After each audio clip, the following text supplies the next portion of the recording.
सोचिए साल 2000 की बात है।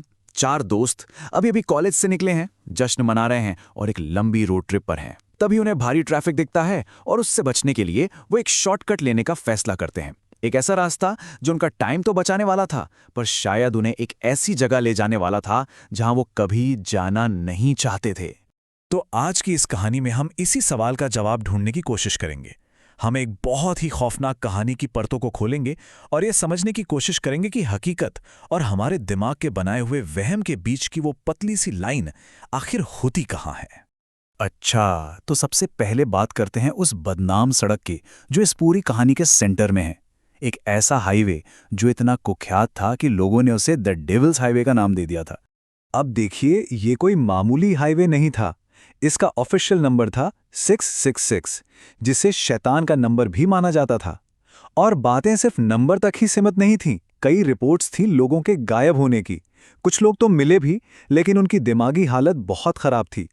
मतलब ये एक ऐसी जगह थी जहां लोगों को कुछ दिखता नहीं था, पर महसूस जरूर होता था। और तो और अफवाहें तो ये भी थीं कि यहाँ स्किन वॉकर्स और दूसरी अजीब शक्तियों का वास है।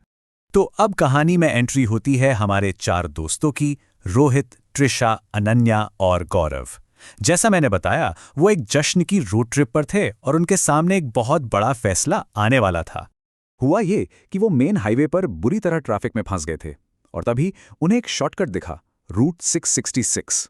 एक तरफ था घंटों लंबा ट्रैफिक वाला जाना पहचाना रास्ता और दूसरी तरफ थी एक बिल्कुल खाली सड़क जो करीब 45 मिनट बचा सकती थी।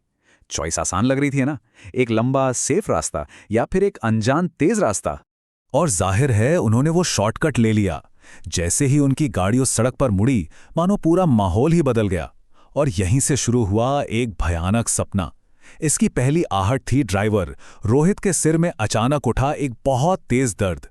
सिरदर्द की वजह से रोहित ने गाड़ी साइड में रोकी, थोड़ा आराम किया और फिर वो आगे बढ़ गए। और तभी उन्हें नजर आया एक मील का पत्थर जिस पर लिखा था मील 13।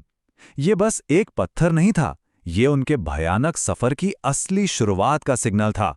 सब कुछ अजीब लग ही रहा था कि अचानक कार का रेडियो अपने आप ऑन हो जाता है, चैनल 6.6, और उसमें से एक बहुत ही अजीब, एक डरावनी आवाज आती है जो एक भयानक मैसेज दे रही थी। जैसे ही ये मैसेज खत्म होता है, कार एक झटके से बंद हो जाती है। और फिर जब उनकी नजर अपनी ही गाड़ी की लाइसेंस प्लेट पर पड़ती है तो उनके होश उड़ जाते हैं। प्लेट बदल चुकी थी, अब उस पर लिखा था 666। और इसके बाद जो शुरू हुआ वो प्योर केओस था। सबसे पहले त्रिशा को एक भयानक पैनिक अटैक आता है। उसे लगता है कि वो सांस नहीं ले पा रही।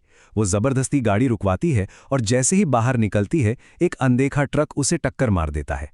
वो घबराकर गाड़ी भगाते हैं, पर कुछ देर बाद खुद को वापस उसी मील 13 के साइन के पास पाते हैं। वो एक लूप में फंस चुके थे। गौरव मदद ढूंढने निकलता है और वही ट्रक उसे भी मार डालता है।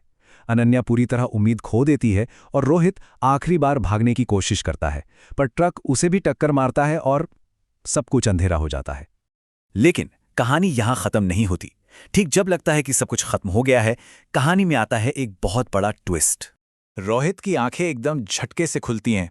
वो देखता है कि वो ड्राइवर सीट पर बैठा है, बिल्कुल सेफ, और उसके दोस्त वो भी उसके साथ एकदम ठीक ठाक हैं। तो सवाल ये है कि आखिर हुआ क्या था। अनन्या, जो दोस्तों में से एक थी, वो एक साइंटिफिक वजह बताती है, हाई एल्टीट्यूड सेरेब्रल एडीमा। ये एक ऐसी मेडिकल कंडीशन है जिसमें जब कोई बहुत ज्यादा ऊंचाई पर तेजी से जाता है तो उसके दिमाग में सूजन आ जाती है। और इसके लक्षण कंफ्यूजन, भटक जाना और इतने असली लगने वाले वहम कि सच और झूठ का फर्क करना मुश्किल हो जाए। तो सबसे जरूरी सवाल यही है कि रोहित के दिमाग ने एक छोटे से ट्रिगर यानी सिरदर्द और ऊंचाई के डर से इतनी डिटेल्ड, इतनी डरावनी असलियत जैसी चीज बना कैसे ली।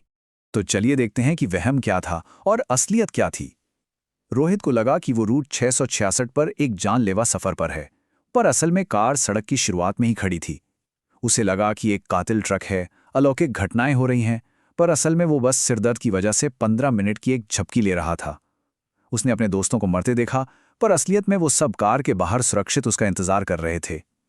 वो जो जान बचाने की लड़ाई थी, वो असल में डर और ऊंचाई की वजह से हुआ एक बहुत ही असली लगने वाला वहम था। और ये कहानी हमें एक बहुत ही पावरफुल आइडिया के साथ छोड़ जाती है कि शायद सबसे डरावनी चीजें, सबसे खौफनाक भूत बाहर नहीं, बल्कि हमारे अपने दिमाग के अंदर होते हैं। तो ये कहानी हमें एक आखिरी सवाल के साथ छोड़ जाती है। कहाँ हमारी असलियत खत्म होती है और कहाँ हमारे मन का वहम शुरू होता है?